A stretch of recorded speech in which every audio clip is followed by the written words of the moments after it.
सभी सत्य की आवाज चैनल से जुड़े हुए साथियों को नमस्ते। आइए हम आज 8वीं वीडियो की तरफ चलते हैं। मैं समझता हूं अभी तक जो आप तक संदेश पहुंचाया जा सका है उसे आपने पूरी तरीके से समझ लिया होगा। अपने इष्ट मित्रों को तक पहुंचाने का कार्य किया होगा।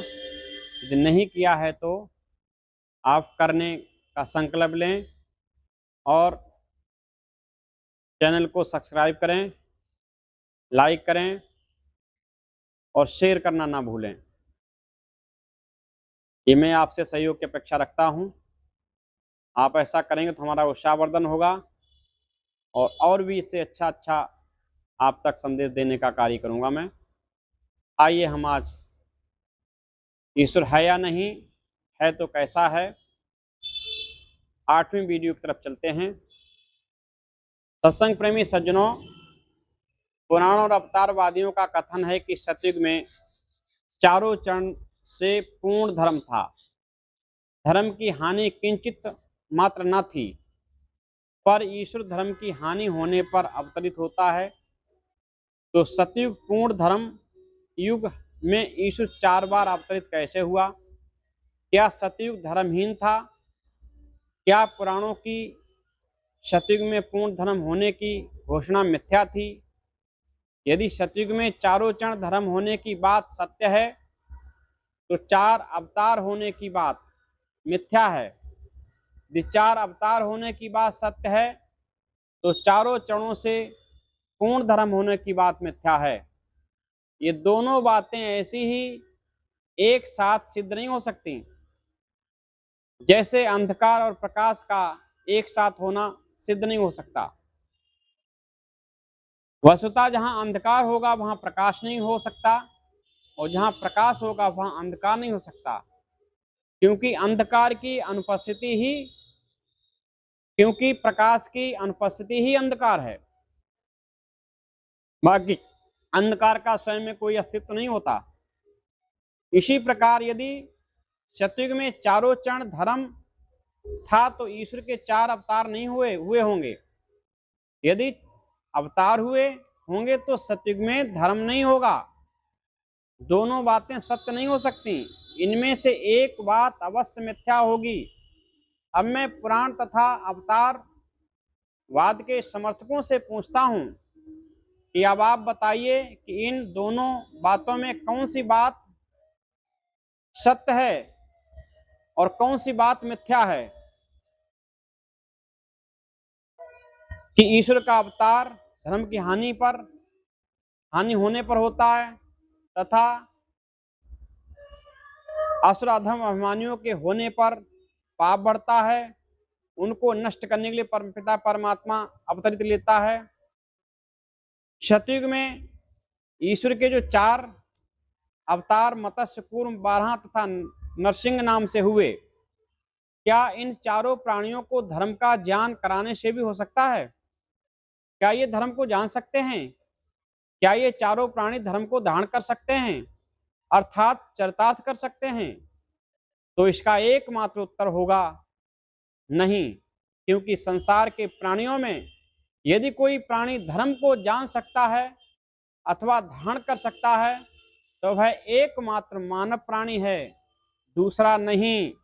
इतर प्राणियों की अपेक्षा मानव की श्रेष्ठता का कारण भी यही है, जैसा कि नीतिकार ने कहा है। आहार निद्रा भय मैथुनम च समान में तत् पशुभिर्नराणाम धर्मो हि तेषां धिको विशेषो धर्मेण हीना पशुभिः समानः। अर्थात भोजन निद्रा भय और मैथुन मनुष्य और पशु दोनों में समान है। मनुष्य और पशु के बीच एकमात्र अंतर का कारण धर्म है, जिसे मानव प्राणी ही धारण कर सकता है, इतर प्राणी नहीं। इसलिए धर्महीन मनुष्य को भी पशु समान बताया गया है।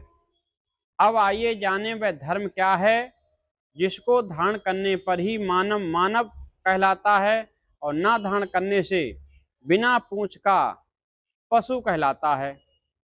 व्याकरण की दृष्टि से ध्रय धारणे धातु से अर्तिस्तु स्वह शुद्ध अनादि कोश के सूत्र से प्राप्त मन प्रत्यय के योग से धर्म शब्द सिद्ध होता है, जिसका अर्थ है धारण करना, अर्थात जिसको धारण किया जाता है उसको धर्म कहते हैं। धर्म धारण करने का अर्थ है धर्म को चरितार्थ करना, अर्थात धर्मानुसार जीना एवं मर्यादा में रहना। धर्म का सत्य स्वरूप जानने के लिए मनु महाराज कहते हैं, धर्म जिज्ञा समानानाम प्रमाणम परम श्रुति, अर्थात धर्म जिज्ञासियों के लिए वेद ही परम प्रमाण है। वेद से ही धर्म अधर्म का निश्चय करें। वेद सांप्रदायिकता से परे ईश्वरीय ज्ञान है। वह देश जाति से परे मनुष्य मात्र का हितकारक है। वेद के द्वारा ही समस्त विश्व में सुख शांति की स्थापना हो सकती है।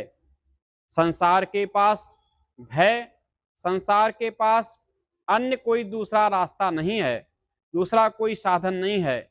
इसलिए हमें वेद को ही प्रमाण मानकर सत्य असत्य का निर्णय करना और कराना चाहिए। सत्य असत्य के निर्णय के लिए और कोई इतर साधन नहीं है, क्योंकि वेद ईश्वरीय ज्ञान है, वेद सनातन है, वेद ही मनुष्य मात्र का धर्म ग्रंथ है और वेद ही हमें सच्चे धर्म का बोध कराता है। संसार में कोई भी दूसरा धर्म ग्रंथ नहीं है, ध्यान रखना।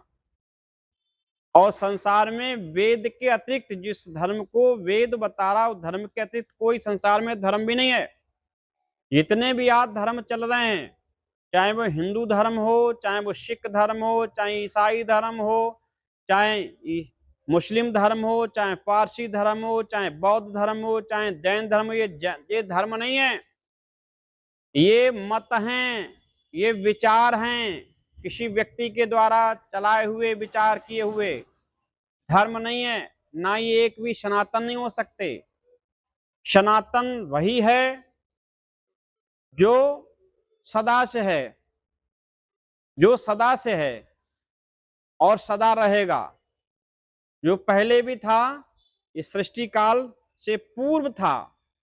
जिस धर्म के माध्यम से सृष्टि, इससे पूर्व कोई संवत ना हुआ हो, कोई संवत ना बना हो, वहीं से संवत प्रारंभ हुए हों, वहीं से सृष्टि काल शुरू हुआ हो, तो सृष्टि काल अनादि है, ऐसे धर्म भी अनादि है।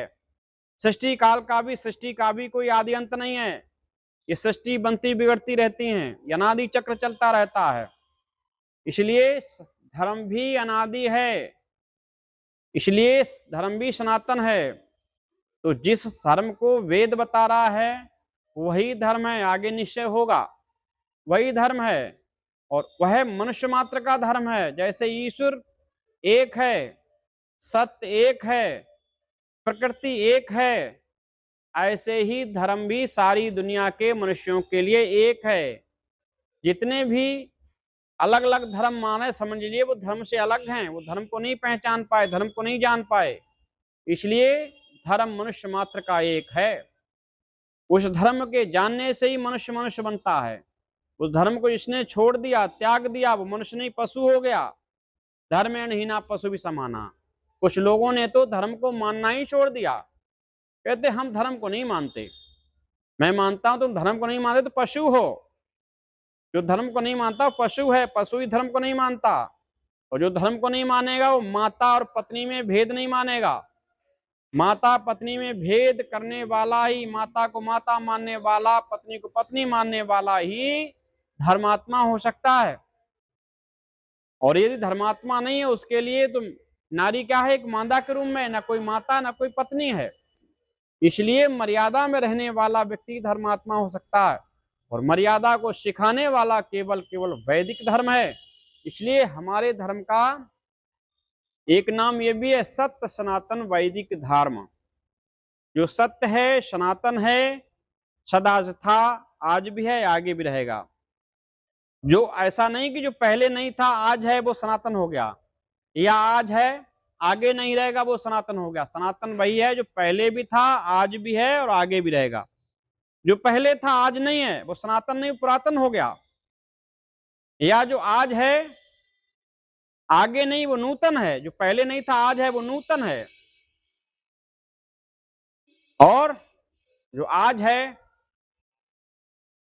आगे नहीं रहेगा, वो भी पुरातन हो जाएगा। और सनातन वो है जो पहले भी था, आज भी और आगे भी रहेगा, और जिसमें कोई परिवर्तन ना हो। जैसे ईश्वर में कोई परिवर्तन नहीं, सत्य में कोई परिवर्तन नहीं, ऐसे धर्म में भी कभी तीनों कालों में, युगों युगांतरों में, कल्प कल्पांतरों में कोई परिवर्तन ना हो, हमेशा शाश्वत रूप में एक अवस्था देने वाला है, वह धर्म है प्राणी मात्र के लिए। इसलिए हमारे धर्म, हमारा धर्म है वैदिक धर्म है, उसी की तो अवधारणा है, सर्वे भवन्तु सुखिनः सर्वे सन्तु निरामया सर्वे भद्राणि पश्यन्तु मां कश्चित् दुःख भाग् भवेत्। बाकी किसी धर्म की अवधारणा नहीं है। क्रमंतो विश्वमार्यम, सारे संसार को श्रेष्ठ बनाओ। अन्य धर्मावलंबी कहते हैं, कोई कहता है इस्लाम मुस्लिम बनाओ, कोई कहता है ईसाई बनाओ, कोई कहता है बौद्धिस्ट बनाओ, कोई कहता है जैन बनाओ, कोई कहता है हिंदू बनाओ।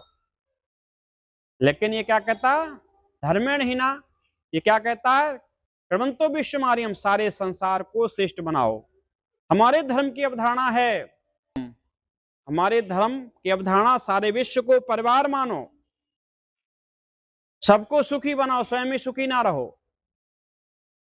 इसलिए ये वो वैदिक धर्म है और वेद ही हमारा धर्म ग्रंथ है। संसार में कोई दूसरा धर्म ग्रंथ नहीं है। संसार में अगर धर्म ग्रंथ है, मनुष्य मात्र का धर्म ग्रंथ है, तो वेद है, क्योंकि वेद ने कोई पक्षपात, देश जाति की बात नहीं की, सारे विश्व की बात वेद करता है, सारे विश्व को रास्ता मार्ग देता है, सारे विश्व को दर्शन देता है।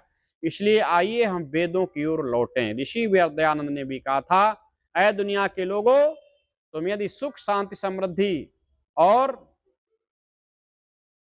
परस्पर प्रेम चाहते हो तो वेदों की ओर लौटो।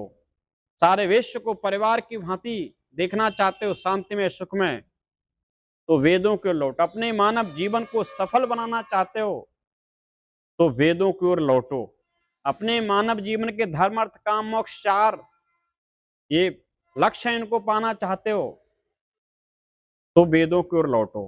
वेदों के सिवा ना आप ईश्वर को सही जान सकते हो, ना प्रकृति को जान सकते हो, ना जीव को जान सकते हो, ना पाप को जान सकते हो, ना पुण्य को जान सकते हो, ना सत्य को जान सकते हो, ना सत्य को जान सकते, ना धर्म अधर्म आदि को जान सकते हो, ना कर्म कुकर्म को जान सकते हो, क्योंकि वेद ही विद धातु से बना। इसका अर्थ है प्रैक्टिकलात्मक ज्ञान, जो प्रैक्टिकलात्मक ज्ञान देने वाला वेद है। और वेद के मूल 4 विषय हैं। कौन से 4 विषय? ज्ञान, कर्म, उपासना और विज्ञान। ज्ञान का सबसे पहले वेद ज्ञान कराता है, फिर कर्म कराता है, फिर उपासना कराता है और फिर विज्ञान की ओर ले जाता है। इसलिए ये सारे विषयों का ज्ञान करने के लिए वेद, और जिस धर्म को धारण करने से मनुष्य पशुओं की श्रेणी से श्रेष्ठ कहलाता है, मनुष्य मनुष्य कहलाता है, वह धर्म को धारण करेगा जो वेद के द्वारा प्रदत्त है, वेद के द्वारा बताए उस धर्म को धारण करेगा, तब जाकर के वो मनुष्य मनुष्य कहलाएगा। अन्यथा मनुष्य शरीर में पशु के समान ही व्यक्ति है। तुम में और पशुओं में कोई अंतर नहीं है। और आगे ये भी बताएंगे कि उस धर्म को भी कौन कौन धारण कर सकता है। सभी व्यक्ति भी नहीं धारण कर सकते। 10 प्रकार के महाभारत में बताए हैं। विदुर जी 10 प्रकार के ऐसे लोग बताते हैं धर्म को कभी धारण नहीं कर सकते। तो वह भी हम अपने अंदर आकलन करेंगे, वो दुर्गुण हमारे अंदर भी तो नहीं है कि हम धर्मात्मा ना बनकर अपने जीवन पशुओं के समान गुजार दें। दोबारा मानव जीवन ये मिलने वाला नहीं है। मिल जाए तो बहुत सौभाग्यशाली हो। बहुत पूर्व जन्मों के तप के साथ में आपने मनुष्य जीवन को पाया। मानव चोले का पाना कोई बच्चों का खेल नहीं, जन्म जन्म के शुभ कर्मों का होता जब तक मेल नहीं। बड़े भाग मानुष तन पावा, सुर दुर्लभ सदगंथन गावा, साधन धाम मोक्ष कर द्वारा जहिन पाए पर लोक समारा। क्रिश्चियन कहता है टाफ ऑफ दी क्रिश्चियन, इस मानव शरीर के समान संसार में दूसरा कोई पदार्थ नहीं है। सर्वोपरि ये पदार्थ आपको मिला हुआ है, मनुष्य का जीवन, मनुष्य का शरीर। तो इस्लाम भी यहाँ कहता है आपके समान। इस्लाम कहता है असरफुल मखलूकात, उस अल्लाह ने अपने बंदों को, अपनी रूहों को आखिरी धरोहर दी है, उसके पास भी अपने बंदों को इससे श्रेष्ठ और धरोहर से और विरासत बढ़िया देने के लिए उसके पास कुछ भी नहीं है। इसलिए हम सौभाग्यशाली हैं, जन्म जन्मांतरों हमने तप किया, तब मानव का शरीर मिला है। इसको आप विषयों में, भोगों में खपा रहे हो, कुकर्मों में खपा रहे हो, इससे सबसे बड़ा घाटा सौदा हो रहा है। आपने पूर्व जन्मों में तप किया था, ये शरीर मिला, अरे अगला जन्म भी आपको मनुष्य का मिल जाए, मुक्ति ना हो तो कम से कम मनुष्य का तो मिल ही जाए। इसलिए जीवन में तप करो, सत्य धर्म को धारण करो, सच्चे ईश्वर को जानो। ये ठेकेदारों की ठेकेदारी को तोड़ो। कोई कुछ लेके के चला गया, काफिरों को मारो, काफिरों को नहीं मारोगे अल्लाह तुमसे नाराज होगा, तुमको जन्नत नहीं तुमको दोजख में भेजेगा। इसलिए ये मार काट आपस किसको छोड़िए। आपका जीवन आप जिम्मेदार उसके जीने के लिए, सबका मालिक एक है और वो मनुष्य बनाना चाहता है। इसलिए मैं भी आपको कुछ और नहीं बनाना चाहता हूं, मैं मनुष्य ही बनाना चाहता हूं। अगली लाइन बड़ी सुंदर आ रही है। कवि ने लिखा है, मैं रामायण गीता आदि नहीं, कुछ भी तुम्हें सुनाता हूं। मैं सत्य सनातन वेद धर्म का वैदिक पाठ पढ़ाता हूं। मैं सत्य सनातन वेद धर्म का वैदिक पाठ पढ़ाता हूं। हिंदू मुस्लिम सिख जैन ईसाई नहीं बनाता हूं। मैं हिंदू मुस्लिम सिख जैन ईसाई नहीं बनाता हूं। ये मानव मानव बन जाए मैं ऐसा राग सुनाता हूं।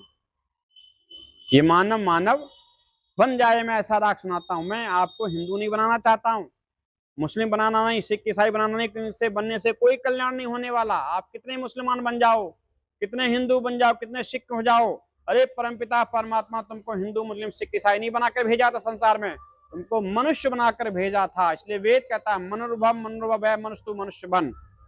तुमको मनुष्य बना के भेजा था। आज मनुष्य मनुष्य ही नहीं बन रहा है, ये सब कुछ बना है। आज मनुष्य संसार से गायब हो गया है। आप सुकरात को पढ़ेंगे, सुकरात एक बार दोपहरी जलती तपती दोपहरी में एक लांटीन जला करके रोड पे खड़े हुए ऐसे देख रहे हैं, किसी को खोज रहे हो।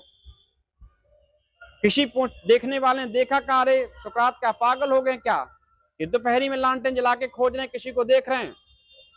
लोगों का पागल नहीं, विद्वान व्यक्ति कोई न कोई कारण जरूर होगा।